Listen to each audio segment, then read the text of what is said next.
Hello friends, तो आज video আমি ডিসকাস কৰিব গৈ আছো আমাৰ যি অসমীয়া সাবজেক্টটো আছে ক্লাস 12 সেই সাবজেক্টটো আমি এই যে বাকি যে ছমাহ আছে আৰু আমাৰ হাতত সেই ছমাহত আমি কিদৰে পঢ়িম সেই তাৰ ষ্ট্ৰেটেজি আমি ডিসকাস কৰিব গৈ আছো।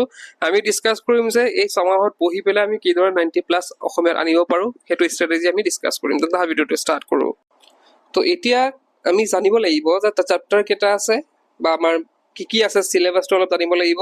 তো প্ৰথমতে আমি যদি চাও টোটাল চেপ্টাৰ বা গদ্যৰ আছে 8টা চেপ্টাৰ, পদ্যৰ আছে 8টা চেপ্টাৰ, মূল্যবোধ শিক্ষাৰ আছে 2টা চেপ্টাৰ আৰু ব্যাকৰণৰ আছে বিভক্তি প্ৰত্যয় 2টা আছে আৰু লগতে আমাৰ আছে ৰচনা। তো ইয়াতে আমি আগষ্টৰ পৰা ষ্টাৰ্ট কৰো। তো আগষ্টৰ যেহেতু আৰু আমাৰ হাতত বেছি দিন নাই যদিও আমি এটা টাৰ্গেট ল'বই লাগিব যেহেতু, কাৰণ পিছত নহলে শেষ নহব। তো আমি কি কৰিব লাগিব, গদ্যৰ 2টা আমি এইকেইদিনত আৰু গদ্যৰ 2টা, পদ্যৰ 2টা, ৰচনাটো আমি কন্টিনিউ কৰিম কাৰণ ৰচনাৰ বহুত পঢ়িব থাকে, গতিকে আমি ৰচনা গোটেইখিনি কন্টিনিউ কৰিম। প্ৰত্যেকটা মাহত আমাৰ ৰচনা থাকিবই আৰু লগতে আমি গ্ৰামাৰ সেকশনৰ বিভক্তি ষ্টাৰ্ট কৰিম। আগষ্ট মাহত আমি বিভক্তি ষ্টাৰ্ট কৰিম।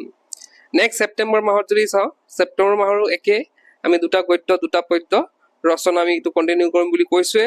আৰু লগতে আমি সেপ্টেম্বৰত আমি কি কৰিব লাগিব, বিভক্তি শেষ কৰিব লাগিব। মানে আগষ্টত আৰম্ভ কৰি সেপ্টেম্বৰত আমি বিভক্তিখিনি শেষ কৰিব লাগিব। নেক্সট আছে আমাৰ অক্টোবৰ। তো অক্টোবৰটো গদ্য 2টা, পদ্য 2টা, ৰচনা আৰু অক্টোবৰত আমি কি কৰিম, প্ৰত্যয়ৰ যোনটো গ্ৰামাৰ আছে সেই গ্ৰামাৰটো ষ্টাৰ্ট কৰিম। ঠিক তেনেকৈ আমি নৱেম্বৰতো 2টা গদ্য 2টা পদ্য, ৰচনাটো কন্টিনিউ থাকিবই আৰু প্ৰত্যয়টো আমি কি কৰিম, নৱেম্বৰত শেষ কৰিম। তো এতিয়া থাকিলে আমাৰ ডিসেম্বৰ। তো ডিসেম্বৰত কি হ'ব, আমাৰ যেহেতু গদ্য পদ্য এখিনি পঢ়িলে আমাৰ গোটেইখিনি শেষ হৈ যাব। তো আমাৰ থাকিব মূল্যবোধ শিক্ষা। তো মূল্যবোধ শিক্ষাৰ যোনটো 2টা চেপ্টাৰ আছে সেই 2টা চেপ্টাৰ আমি কি কৰিম, এই ডিসেম্বৰত আমি শেষ কৰি দিম। আৰু গ্ৰামাৰ সেকশন অলৰেডি আমাৰ শেষে হৈ আছে, গতিকে আমি অকল ৰচনা চালেই হ'ল ডিসেম্বৰত। তো এতিয়া চোৱা, ডিসেম্বৰত আমি যোনখিনি ধৰা মূল্যবোধ শিক্ষা হওক বা ৰচনা হওক সেইখিনিতে আমাৰ আধা আধি মানে 15 দিন মানতে হৈ যাব গোটেইখিনি, আৰু কমহে লাগিব। তো এই লাষ্ট 15 দিনত আমি কি কৰিব পাৰিম, ৰিভিজন কৰিব পাৰিম। গতিকে আমাৰ ৰিভিজনটো ষ্টাৰ্ট হ'ব ডিসেম্বৰ মাহৰ পৰা। ডিসেম্বৰৰ মাজৰ পৰা আমাৰ কি হ'ব, ৰিভিজনটো ষ্টাৰ্ট হৈ যাব। তো আমি ডিসেম্বৰ মাজৰ পৰা যদি ষ্টাৰ্ট কৰো, ডিসেম্বৰ আধাখিনি আমি ৰিভিজন দিলো, জানুৱাৰীটো আমি ৰিভিজন দিম আৰু ফেব্ৰুৱাৰী মাহটো আমাৰ যোনখিনি সময় এক্সাম যেতিয়ালৈকে আৰম্ভ নহয় তেতিয়ালৈকে আমি কি কৰিম, ৰিভিজন কৰিম। তো আমাৰ কি হ'ব, টোটেল আমাৰ ৰিভিজন হ'ব 2 মাহ। তো এইখিনি ষ্ট্ৰেটেজি ফলো কৰিলে মই ভাবো যে আমি আমাৰ আগন্তুক যি HS 2027 আহি আছে তাতে আমি ধুনীয়াকে 90+ স্কোৰ কৰিব পাৰিম। আমি যদি এতিয়া পৰা ষ্টাৰ্ট কৰো, আমি অলপ অলপকে পঢ়িলেও আমাৰ কিন্তু আমি গন্তব্যস্থান আমি পামগে। 90+ৰ যোনটো আমি এক্সপেক্ট কৰি আছো সেই এক্সপেক্টেশন আমাৰ পুৰা হ'ব। তো ইয়াতে আৰু এটা কথা কৈ দিওঁ যে আমি আছামিজ যে পঢ়িম তাৰ কাৰণে আমাক লাগিব এটা ভাল নোটছ। বহুতৰ হয়তো নোটছৰ অভাৱ হৈছে অসমীয়া সাবজেক্টটোৰ, কাৰণ আমাৰ কলেজসমূহত দেখা যায় বাকি সাবজেক্ট বিলাকত অলপ ধ্যান দিয়া দেখা যায়, কিন্তু ইংলিছ আৰু অসমীয়া ক্ষেত্ৰত অলপ আমি পিছ পৰি থাকো বা নোটছৰ ক্ষেত্ৰত আমি পিছ পৰি থাকো। তো ভাল নোটছৰ যদি কথা কোৱা তো আমাৰ এপত তোমালোকে পাই যাবা। তো আমাৰ এপত চোৱা, মই অসমীয়াৰ নোটছৰ কথা ডিসকাস কৰিছো। তো অসমীয়াৰ খিনি কি হৈছে, নতুনকে আপডেট হৈছে। তো নতুনকে আপডেটত কিছুমান বেলেগ কুৱেশ্যন আছে, লগতে তোমালোকে আমাৰ অসমীয়া এই সাবজেক্ট মানে এই কোৰ্সটোত তোমালোকে প্ৰিভিয়াছৰ কুৱেশ্যনো পাই যাবা।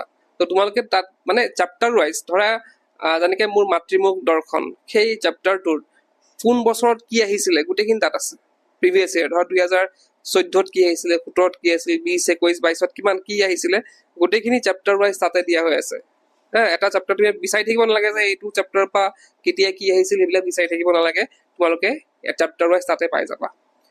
তো সেইখিনি পাবা, লগতে ইনসাইড কুৱেশ্যন পাবা, বাকি আমাৰ দীঘল প্ৰশ্ন, চুটি প্ৰশ্ন গোটেইখিনি তাতে আছে। লগতে গ্ৰামাৰ সেকশন, তো গ্ৰামাৰ সেকশনটো সলভ আছে, লগতে ৰচনাখিনিও তাত আছে।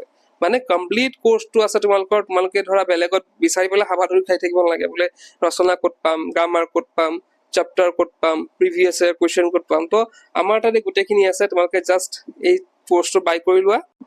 তো ইয়াতে যদি কোৰ্স প্ৰাইচটোৰ কথা কওঁ, ইয়াতে দেখিছা তোমালোকে 98 লিখা আছে। কিন্তু আমি নতুনকে যেহেতু কোৰ্সটো আপডেট কৰিছো, গতিকে আপডেটেড কোৰ্সটোৰ কাৰণে প্ৰথম ভিডিওটো চোৱাৰ পিছতে যিসকলে প্ৰথম 100 মানে প্ৰথম 100 জনে যোনে বাই কৰিব এই কোৰ্সটো, তেওঁলোকক 79তে দিয়া হ'ব। মানে প্ৰথম 100 জনৰ কাৰণে 79ত ৰাখা হৈছে, কিন্তু 100 জন পাৰ হৈ যোৱাৰ পিছত তেওঁলোকে 99ত কিনিব লাগিব। কোৰ্স প্ৰাইচটো 99 হৈ যাব, তাৰপিছত তো 100 জন পাৰ হৈ যোৱাৰ পিছতে 99 হৈ যাব গতিকে তোমালোকে যদি সেই 100 জনৰ পিছত মানে যদি 100 জনৰ আগতে কিনিব পাৰা তেনে তোমালোকেও কি পাবা এই 79তে এই কোৰ্সটো বাই কৰিব পাৰিবা তো মই এপটোৰ লিংকটো ডেসক্ৰিপচনত দি দিছো তাতে গৈ পেলাই তোমালোকে কোৰ্সটো বাই কৰিব পাৰা দেন তাৰ ভিতৰতে কৰি কি পঢ়া কেলাৰ